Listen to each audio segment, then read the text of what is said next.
그러므로 우리가 그리스도도의 초보를 버리고 죽은 행실을 회개함과 하나님께 대한 신앙과 세례들과 안수와 죽은 자의 부활과 영원한 심판에 관한 교훈의 털을 다시 닦지 말고 완전한 데 나아갈지니라. 하나님께서 허락하시면 우리가 이것을 하리라. 한번 비침을 얻고 하늘의 은사를 맛보고 성령에 참여한 바 되고 하나님의 선한 말씀과 내세의 능력을 맛보고 타락한 자들은 다시 새롭게 하여 회개케 할 수 없나니 이는 자기가 하나님의 아들을 다시 십자가에 못 박아 현저의 욕을 보임이라. 땅이 그 위에 자주 내리는 비를 흡수하여 밭 가는 자들의 쓰기에 합당한 채소를 내면 하나님께 복을 받고 만일 가시와 엉겅퀴를 내면 버림을 당하고 저주함에 가까워 그 마지막은 불사름이 되리라.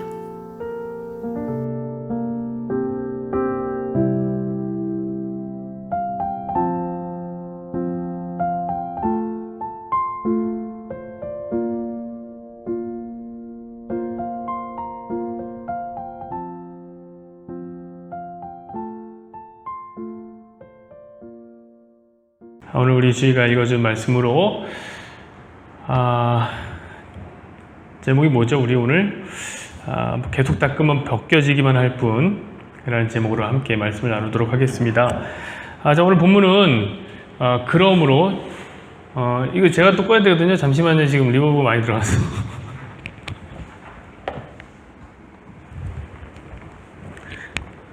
네, 오늘 본문은 그러므로로 시작됩니다. 1절을 한번 보시죠. 자, 그러므로 이렇게 시작되죠. 그러므로 이 말은 뭐냐면 또 연결된 거예요. 앞의 내용과 연결되어 있는 겁니다. 지금 이제 6장으로 넘어갔지만 지금 6장 1절이에요. 그러니까 5장의 마지막과 연결되어 있는 것이죠. 여러분 제가 가끔 말씀드리지만 성경은 원래 장절이 없었습니다. 장절이 없었어요. 히브리서는 특별히 뭡니까? 히브리서는 편지란 말이에요. 편지, 서신서.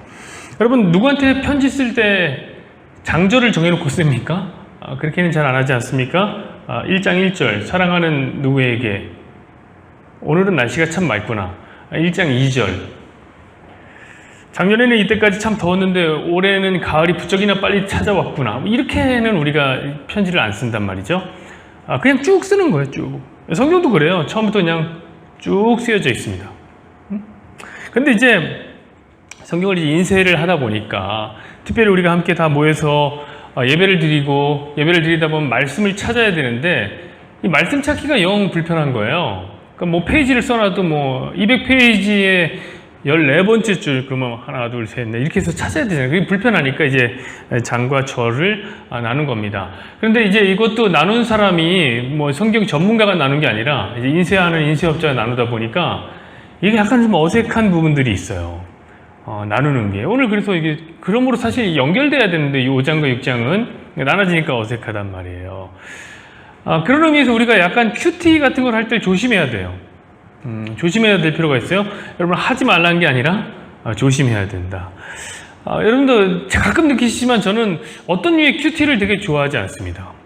어떤 류의 큐티를, 어떤 또 분은, 아예 목사님, 뭐, 성도가 큐티 하나님 말씀 좀 읽겠다는데 뭐 그렇게 싫으십니까? 또 이럴지도 모르겠습니다. 여러분 성도가 성경 읽는 거 싫어하는 목사 어디 있겠어요? 그렇겠죠? 제가 무슨 중우정치하는 정치인입니까? 가끔 보면은 그런 사람들 있어요. 정치인 중에서 백성들을 멍청하게 만들어서 무식하게 만들어서 자신의 그 지배 권력을 곤고하게 만들려는 그 중우정치하려는 세력들이 있는데 그처럼 어떤 목사님도 그런 목사님도 있어요. 성도가 성경을 모르게 해갖고 몰라야지만 자신의 말에 순종을 하는 거죠. 그게 중세 천년의 사회 아닙니까? 일종의 중우정치를 했던 건데 그런 목사님처럼 성경 읽는 게 싫겠냐? 저는 아니란 말이에요. 여러분 저는 너무 좋아요. 여러분 성경 읽는 건 저는 업고 다닐 거예요. 업고. 근데 큐티를 하는 방법에 문제가 있단 말이에요.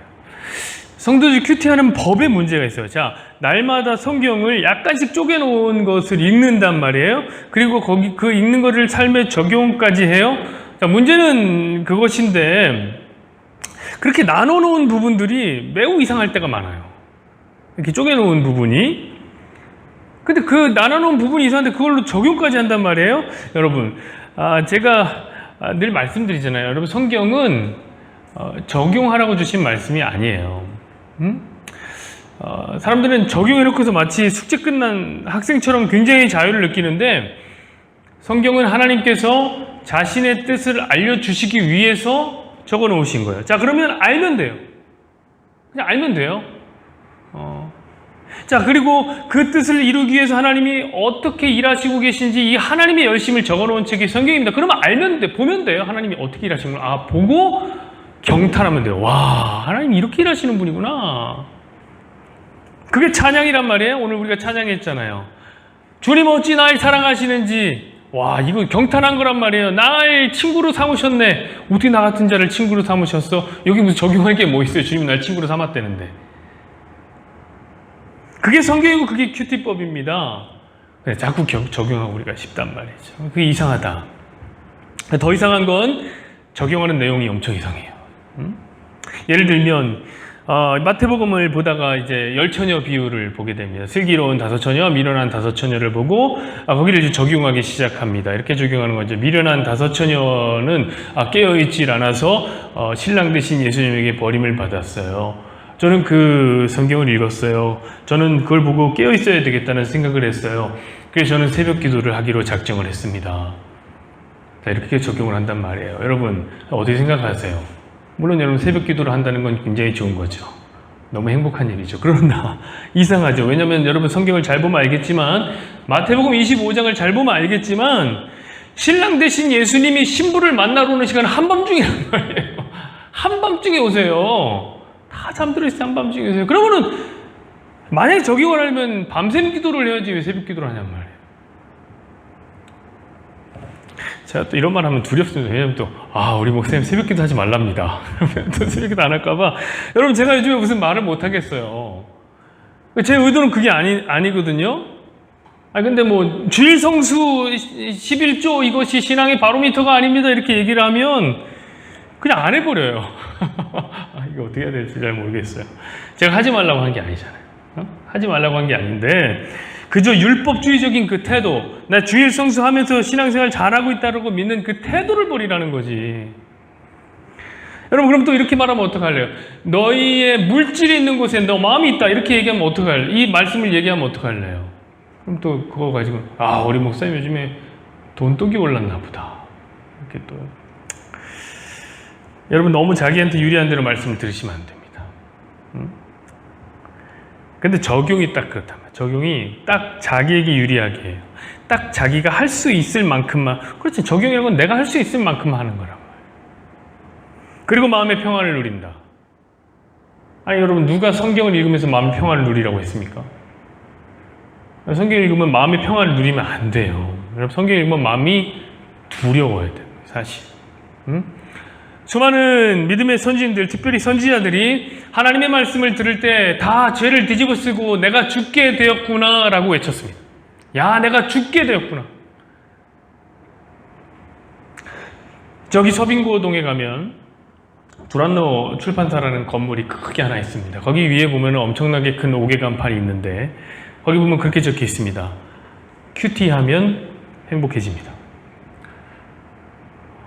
하나님의 말씀을 매일같이 생각하고 자신의 삶에 적용하면 우리가 행복해질 거라고 믿는 것 같아요.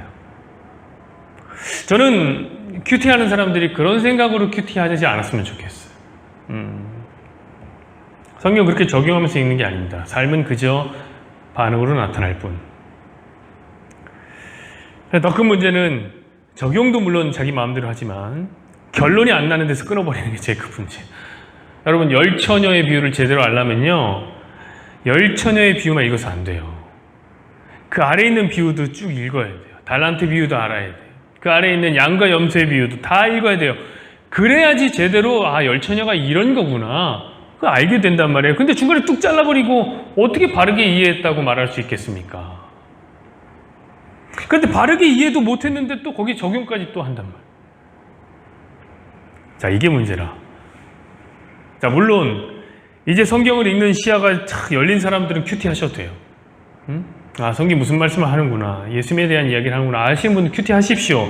또한 큐티를 하면서 도움을 받을 선생님이 있다. 내가 이제 이런 걸 물어보고 싶은 때 얼마든지 물어볼 수 있는 사람이 있다. 그러면 큐티 해도 돼요. 너무 훌륭합니다. 너무 좋습니다. 그러나 아전인수격으로 읽고 해석하면 좀 위험하다라는 생각이 들어요. 자, 제가 오늘 왜 이 얘기를 했냐? 오늘 본문이 그렇단 말이에요. 오늘 본문이 딱 그렇단 말이에요. 끊어서 읽으면 매우 비슷한 문제를 야기하게 됩니다. 자, 그러므로라고 연결됐습니다. 그럼 여러분, 이거는 인과관계가 있는 거예요. 그쵸? 앞말, 뒷말이. 그럼 5장은 무슨 얘기를 했습니까? 5장은 예수님을 아는 것이 구원의 근원이라고 얘기하면서 너희들은 예수님을 알므로 말미암아 젖먹이 신앙에서부터 벗어나라. 그런 얘기를 했어요. 우리 지난주에 그 얘기 했잖아요. 근데 오늘 본문만 따로 띄어서 해석하면 어떻게 되는지 아세요? 자, 4절부터 6절을 한번 보실까요? 이렇게 되어 있어요. 한번 빛을 받고 하늘의 은사를 맛보고 성령에 참여한 바 되고 하나님의 선한 말씀과 내세의 능력을 맛보고도 타락한 자들은 다시 새롭게 하여 회개할 수 없나니 이는 그들이 하나님의 아들을 다시 십자가에 못 박아 드러내놓고 욕되게 함이라. 자, 어떤 생각이 듭니까? 구원을 받았지만 타락하면 용서받을 수 없구나. 그렇게 생각이 들어요. 자, 거기에 7절, 8절 한번 더 봅시다. 확정적이죠? 보세요. 땅이 그 위에 자주 내리는 비를 흡수하여 밭가는 자들이 쓰기에 합당한 채소를 내면 하나님께 복을 받고 만일 가시와 엉겅퀴를 내면 버림을 당하고 저주함에 가까워 그 마지막은 불사름이 되리라. 자, 이걸 보면요. 합당한 열매를 맺어야 하는데 가시와 엉겅퀴를 내면 나 버려지는구나.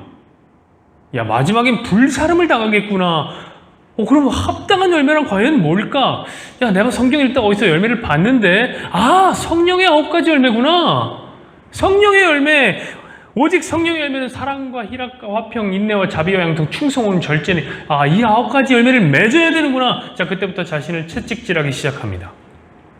이 9가지 열매를 맺으려고. 여러분, 오늘 본문이 정말로 그런 얘기를 하는 걸까요? 한번 여러분 생각을 해보세요. 그럼 5장이랑 안 맞잖아요. 5장이랑 연결이 하나도 아니에요. 분명히 그러므로 연결되고 시작했는데 5장에는 예수님을 아는 것이 성숙이라고 얘기했고 예수님을 아는 것이 구원의 근거라고 근원이라고 얘기했는데 심지어 여러분 히브리서 전체 얘기가 제가 뭐라고 그랬습니까? 예수를 바라보자. 그게 다라고. 예수를 바라보자. 그 얘기를 했는데 갑자기 연결이 하는데 6장에서 이렇게 튀는 말씀이 떡 나온다고?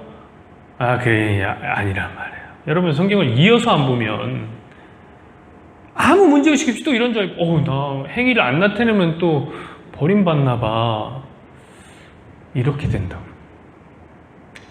특별히 이 말씀으로 적용을 많이 하는 사람들이 누구냐? 저와 같은 목사님들입니다. 여러분 저는요 목사님들을 많이 비판해요. 왜냐? 제가 목사니까요. 제가 목사니까 목사를 비판하죠. 저는 성도를 비판 못하겠어요. 그러니까 여러분 만약에 여러분은 성도니까 혹시 비판할 일 있으면 여러분 성도를 비판하시길 바랍니다. 목사 비판하지 말고. 저는 목사를 비판합니다. 여러분 목사님들의 말씀으로 이렇게 성도들에게 겁박을 해요. 자 봐라, 일단 구원을 받고 나서 다시 타락하면 회개 자체가 불가능한 말이야. 그러니까 조심하란 말이야. 오직 회개에 합당한 열매를 맺고 성령의 열매를 내놓지 않으면 너는 버림받을 수 있단 말이야. 주일 봉사 열심히 하고 주일 성수 열심히 하고 특별히 11조 빼먹으면 큰일 난단 말이야. 너 버림받는단 말이야. 조심해. 이렇게 겁박을 한단 말이야. 근데 이 말씀 그런 말씀이 아니라고요. 오늘 말씀은 그런 말씀이 아니야. 어떤 말씀이냐? 오늘 말씀은 역시 예수라. 역시 예수님에 대한 얘기예요. 자 보자고요. 자 1절 다시 한번 봅시다. 1절 2절 말씀 한번 보자. 그러므로 우리가 그리스도의 도의 초보를 버리고 죽은 행실을 회개함과 하나님께 대한 신앙과 세례들과 안수와 죽은 자의 부활과 영원한 심판에 관한 교훈의 틀을 다시 닦지 말고 완전한 대로 나아갈지니라. 자 무슨 얘기를 하고 있습니까? 뭐라고 합니까? 그리스도의 도의 초보를 버리라. 얘기하죠? 그러니까 여러분 이건 분명히 5장과 연결되어 있어요. 왜냐하면 5장도 뭐라고 했어요? 젖먹이 신앙을 벗으라고 했잖아요. 그리스도의 도의 초보를 버리라. 그리고 뭐라고 합니까? 죽은 자의 행실을 회개함. 와, 이게 나왔죠? 그럼 역시 행실의 문제인가? 행의 문제인가? 죽은 행실을 내려놓고 살아있는 행실을 하나님 앞에 드려야 되는 여러분 너무 성급해요. 너무 성급해요? 그렇게 결정 내리시면 안 돼요. 더 보세요. 연결돼 있잖아요. 뭐라고 나와요? 하나님에 대한 신앙과, 자, 이거 병렬 구조예요. 계속 연결. 또 세례들과 안수와 죽은 자의 부활과 영원한 심판에 관한, 그리고 여기까지 멈췄습니다. 그렇죠? 그러니까 이거는 신앙생활의 전반적인 이야기란 말이에요. 자, 이거 보세요. 신앙의 논리적 순서잖아요. 이거 뭐 실질적 역사적 순서가 아니라 논리적 순서라고요. 자, 회개를 하자. 회개를 하면 어떤 일이 생깁니까? 우리 안에 신앙이 생긴단 말이에요. 하나님 믿는 신앙, 믿음이 생긴단 말이에요. 자, 그럼 우리가 믿는 바 신앙에 따라서 우리는 뭘 하냐? 세례를 받아요. 여러분, 우리 믿어야 세례 받는 거예요? 안 믿는데 세례 주고 그러면 안 돼요. 세례를 받습니다. 그러면 세례를 받는 게 뭐가 되느냐? 안수가 된단 말이에요. 자, 여기서 말하는 안수란, 여러분, 죄를 전가하는 걸 말하는 거예요. 안수란 안수기도 아니라면 안수기도. 그럼 안수라는 말은 누를 안자에다가 손수자, 그러니까 손으로 꾹 누르는 거예요. 자, 우리는 안수하면요, 안수기도가 자꾸 생각나요. 왜냐면 우리는 자주 안수를 받거든요. 병에 걸려도 안수를 받고, 대학 입시 전날에도 안수를 받고, 지금 주성이가 저희 집에서 지금 숙박하다가 토익 시험 보러 갔는데 제가 안수해주고 싶었어요. 머리에 안수를. 기회를 주네. 안수. 결혼식 전에도 안수를 받고, 오늘 안수 받고, 그런지 모르겠는데 결혼식 전에도 안수를 받고, 하다못해 떡볶이집을 개업해도 안수를 받아요. 우리 안수 기도에 익숙하단 말이에요. 자, 이때 안수는 뭐냐면 신적인 능력의 전이를 의미하는 거죠. 그렇죠? 자, 하나님의 능력이 목회자의 손을 통해서 성도에게 들어가는 것, 그래서 이제 안수, 그래 저한테 안수해달라고 하면 제가 빼지 않아요. 안수 얼마든지 해드립니다. 여러분, 그러나 따지고 보면 그래서 목회자가 굳이 안수할 필요 또한 없다. 왜냐하면 하나님께 우리 기도할 수 있거든요. 누구든지 다 기도할 수 있거든요. 하나님이 기도할 때 하나님의 능력이 특별히 이 목회자의 손에만 반응하는 거 아닙니다. 목회자의 손을 통과할 때만 2배로 막 갑자기 증폭되고 그런 거 아닙니다. 우리 다 함께 기도할 수 있습니다. 여러분 다 그러니까 아프면 여러분들 손을 얹고 기도하세요. 괜찮아요. 그래도 돼요. 여러분, 자식이 만약에 아픕니까? 아버지가 손을 얹고 기도하는 거예요. 기도하는 거예요. 엄마가 사랑의 마음으로 밤마다 아이의 가슴에, 머리에 손을 얹고 기도를 해주는 거예요. 그럼 아이가 엄마의 그 기도 손을 기억해요. 나를 위해서 기도하시던 어머니, 이 기억한단 말이에요. 물론 저도 기도해 드릴 수 있어요. 얼마든지 원하면 기도해 드립니다. 그런 한 가지 제가 말씀드리고 싶은 게 있는데, 예외 사항이 있습니다. 사물에는 안수 기도를 안 합니다. 이거 기억해 주십시오. 어떤 분들은, 옛날 분들은 차 사고 막 차에 안수 기도를 해 주십시오 막 그러시는 분들도 있는데, 그거는 제가 못 하겠습니다. 왜냐면 여러분들 그 차는 너무 좋은 새 차잖아요. 거기 왜 안수를 합니까? 손 떼묻게? 안수를 하려면 10만 넘게 탄 언제든지 멈출 수 있는 제 차 같은 거에 안수해요. 제 차가 제일 위험해요. 제 차에, 여러분 새 차에는 안수 안 하니까 꼭 해주십시오. 자, 여러분, 오늘 히브리서의 이야기는 안수는 그런 안수 기도가 아니란 말이에요. 자, 오늘 히브리서의 독자가 누구냔 말이에요. 이걸 기억하라고. 히브리서의 독자는 히브리 사람들이에요. 자, 히브리 사람들은 지금 신약을 살고 있지만 그들의 의식 구조는 다 구약에 머물러 있는 사람들이에요. 자, 그러면 그들에게 해서 안수라고 하면 우리처럼 안수 기도가 안 떠오른다고요. 뭐가 떠오를까요? 제사의식이 떠올라요. 제사의식. 자, 제사자가 제물을 가지고 제사를 드리기 위해 소를 끌고 옵니다. 그러면 뭐 어떻게 합니까? 그 소의 머리에 안수를 해요. 손을 다 얹고 안수해요. 이때 뭐 하십니까? 내 죄가 이 소에게 전가되는 행위를 하는 거예요. 그 얘기예요. 자, 히브리인이 생각하는 안수는 그거예요. 자, 그렇게 죄가 전가되면 어떻게 됩니까? 나는 죄가 없게 되는 거죠. 근데 제가 저리 넘어갔잖아요. 죄 사함을 받은 겁니다. 그럼 어떻게 되느냐? 죄의 삭신 죽음에서부터 우리는 자유하게 되는 거죠. 죄가 없으면 죽지 않는 거예요. 자, 그게 뭐냐? 그게 부활이에요. 여러분, 부활은 뭐냐면 죽음을 물리치고 다시 살아나는 거란 말이에요. 왜? 죄가 없으니까. 죄사함 안수를 받았으니까. 그리고 나서 부활 후에 어떤 일이 있습니까? 최후 심판이 있는 거죠. 자, 그러니까 이거는 지금 신앙생활의 전반, 신앙의 논리적 순서를 얘기하는 거예요. 자, 그럼 도대체 무슨 말을 하려고 우리 신앙생활에 대한 전반의 이야기를 이렇게 소급하고 있는 걸까요? 자, 2절의 하반절을 보세요. 뭐라고 합니까? 이런 것들에 관한 교훈의 터를 어떻게 하래요?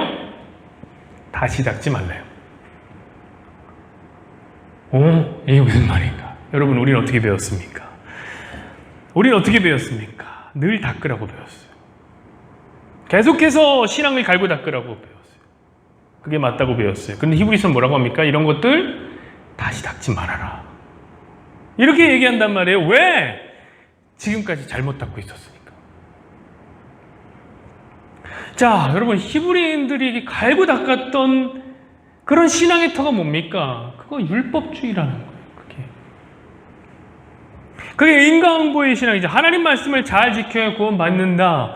네가 하는 대로 구원이 임할 수도 있고, 네가 하는 대로 네가 타락하면 너 구원받지 못할 수도 있다.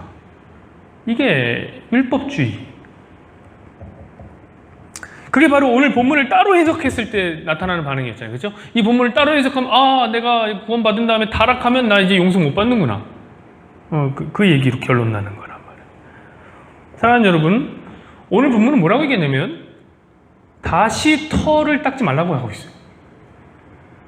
다시 닦지 말라. 그럼 정반대 이야기라는 거잖아요, 여러분. 정반대. 그래서 여러분, 제가 늘 성경을 전체적인 시야를 갖고 읽어야 된다고 말씀드리는 거예요. 여러분, 같은 성경을 읽고도 다른 말하는, 다른 소리 하는 사람들이 얼마나 많은지 아세요, 여러분? 그럼 또, 목사님, 다름은 얼마나 다릅니까? 우리는 그리스도 안에서 하나 아닙니까? 여러분, 기독교나 유대교나 이슬람교나 다 똑같은 구약을 봅니다. 근데 그렇게 다른 거예요. 그러니까 정확히 보는 게 중요해요. 자, 그럼 어떻게 보는 게 정확하냐? 자, 2절 더 보자고요. 마지막에 보세요. 뭐라고요? 완전한 대로 나갑시다. 나아갈지니라. 완전한 대로 나아가라는 거예요. 자, 그러니까 이 말은 뭐냐면 율법이라는 터는 불완전하다는 거예요. 여러분, 불완전한 턴을 계속 닦으면 뭐예요? 그건 아무 쓸모가 없는 거예요. 여러분, 이번에 그 싱크홀이라는 영화가 나왔지 않습니까? 싱크홀이라는 영화가? 그래요. 싱크홀이 그래요. 아니, 집안이 불완전한데 그 위를 달고 닦으면서 좋은 집 지으면 뭐합니까? 아니, 거기에 뭐 이 편한 세상이 들어오면 뭐합니까? 싱크홀인데 집안에 싱크홀 생기면 저 편한 세상으로 가는 거예요. 죄송합니다. 죄송합니다. 그러니까 불완전한 털을 닦지 말고, 불완전한 개그도 하지 마시고, 불완전한 털을 다시 닦지 말고 어디로? 완전한 대로 나아가라는, 완전한 대로. 거기 어디예요? 예수님에게로 나아가라는 거죠. 사랑하는 여러분, 율법이 뭡니까? 율법은 예수님의 그림자예요. 율법은 예수님의 모조품이에요. 순금이신 예수님을 보여주는 도금 약간 끼인 거란 말이에요. 그게 율법이란 말이에요. 자, 예수님이 없을 때 구약에서는 이제 앞으로 예수님이 오실 거라고 그 그림자를 계속해서 보여줬습니다. 그게 율법입니다. 근데 이제 예수님이 오셨어요. 뭐 하러 다시 모형을 꺼냅니까? 완전한 거를 보면 되죠. 근데 계속 이 히브리인들이 도금을 닦고 있는 거예요. 도금을. 여러분, 도금 계속 닦으면 벗겨져요. 벗겨져요. 도금은 닦지도 마시란 말이에요. 그냥 우리 남편들은 아내들한테 도금을 사주지 마세요. 순금을 사주세요. 진짜를 사줘야 돼요. 진짜. 우리 아마 자매들이 오늘 설교 중에 제일 은혜를 받은 부분이라 생각합니다. 순금을 사주세요. 완전한 대로 나아가야 돼. 예수님께로 나아가야 된단 말이에요. 그게 뭐냐면 그리스도의 초보를 버리는 거란 말이에요. 여러분, 예수님을 더 아는 거예요. 그게. 아시겠죠? 오늘 본문이. 자, 그럼 어떻게 해야 예수님을 더 잘 알고 완전한 대로 나아갈 수 있겠습니까? 그것이 이제 3절의 말씀입니다. 한번 보시죠. 하나님께서 허락하시면 우리가 이것을 하리라. 자, 우리는 이렇게 생각합니다. 완전한 대로 나아가라고?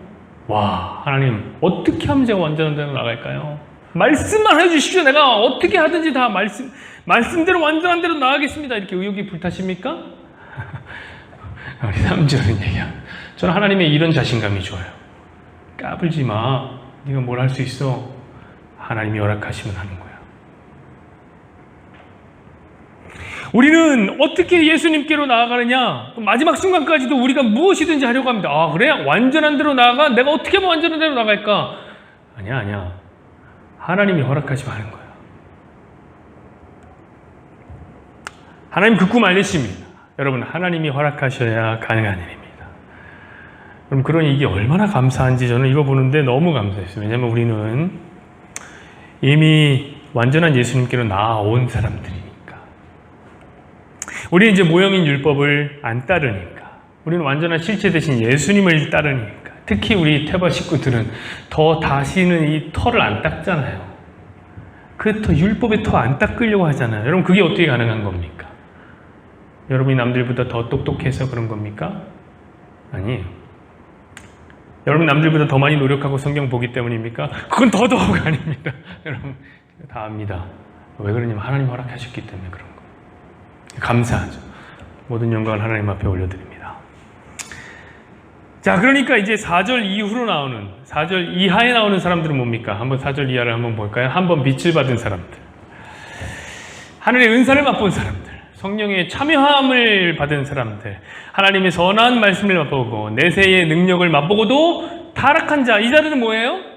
이 자들은 또다시 무너질 터를 닦은 사람들이에요. 이해되시죠? 여기서 말하는 타락은 여러분 무슨 술집 다니고 흥청망청 돈 쓰고 다니고 윤리적 도덕적 타락을 의미하는 게 아니란 말이에요. 다시 율법으로 돌아가는 거. 그게 6절에서 말하는, 6절에서 뭐라고 나옵니까? 다시 하나님의 아들을 십자가에 못 박고 욕하게 하는 행위다. 여러분, 왜 십자가에 박고 욕되게 하는 겁니까? 왜? 자, 실체 대신 예수님이 이미 오셨어요. 그래서 십자가를 지시고 우리 죄를 다 사했어요. 그런데 마치 예수님이 오시지 않은 것처럼 율법 지키고 있는 거예요. 또다시 예수님 십자가에 못 박겠다는 의미입니까? 그 얘기란 말이에요. 그건 용서받지 못한다. 율법주의 사로잡혀 있으면 이제 용서받지 못한다. 그 얘기하는 거라고요. 이제 아시겠죠, 여러분? 당연히 7절에서 8절에 나오는 합당한 열매를 맺으라, 이 말도 자꾸 열매만 나오면은 무슨 자꾸 성령의 열매 이런 얘기를, 성령의 열매 이런 얘기 하는데, 그럼 성령의 열매가 뭡니까, 진짜? 우리가 맺는 게 성령의 열매입니까? 아니, 성령이 맺는 게 성령의 열매예요. 성령의 열매할 때 그 의는 소유격이 아니라 주격이란 말이에요. 성령이 맺으시는 열매란 말이에요. 성령이 맺으시는 열매. 여러분 생각해보세요. 주님이 이렇게 말씀하십니다. 나는 포도나무에 너희는 가지니 너가 내 안에 내가 너 안에 있으면 네가 과실을 많이 맺나니 라고 얘기했습니다. 여러분 우리 가지라고요. 여러분 가지가요, 열매 맺는데 솔직히 말해서 얼마나 뭘 합니까? 뭐 특별히 가지가 엄청난 노력을 합니까? 웨이트 트레이닝을 해야 됩니까? 그냥 가만히 있으면 맺어요. 포도나무면 포도 열매 맺는 거예요. 별로 노력 안 해도 맺는 거예요. 물론 좀 당도는 떨어질 수 있습니다. 사과나무면 사과 맺는 거예요. 자, 성령의 열매면 성령의 열매 맺는 거예요. 성령나무면. 자, 여러분 성령이 우리가 가지면 성령의 열매를 그냥 맺으신다고. 다만 사과나무에선 포도 안 나죠. 성령의 나무가 아니면 우리 성령의 열매를 못 맺어요. 하나님이 허락 안 하면 그건 못 맺어요. 그냥 그런 사람들 가라지 엉겅퀴만 내놓는 겁니다. 여러분 아시겠죠? 오늘 본문이 무엇을 뜻하는지. 그러니까 한 번 구원받고 타락하면 다시는 회개하지 못한다라는 그 겁박에 속지 마세요. 그냥 예수 잘 믿으면 됩니다. 하나님이 하시면 됩니다. 여러분 가짜는 계속 닦으면 벗겨져요. 근데 그거 아세요? 진짜는요 계속 닦으면 빛나요. 우리 예수님이 그래요. 계속 닦으면 빛나요. 예수님 계속 배우세요. 예수님도 갈고 닦으세요. 오늘 우리가 찬양할 건데 김도현 시인은 이렇게 고백했습니다. 진리는 더욱 담대하다. 진리는 계속되면 계속될수록 더 담대해지는, 진리가 아닌 것들은 다 벗겨지는 겁니다.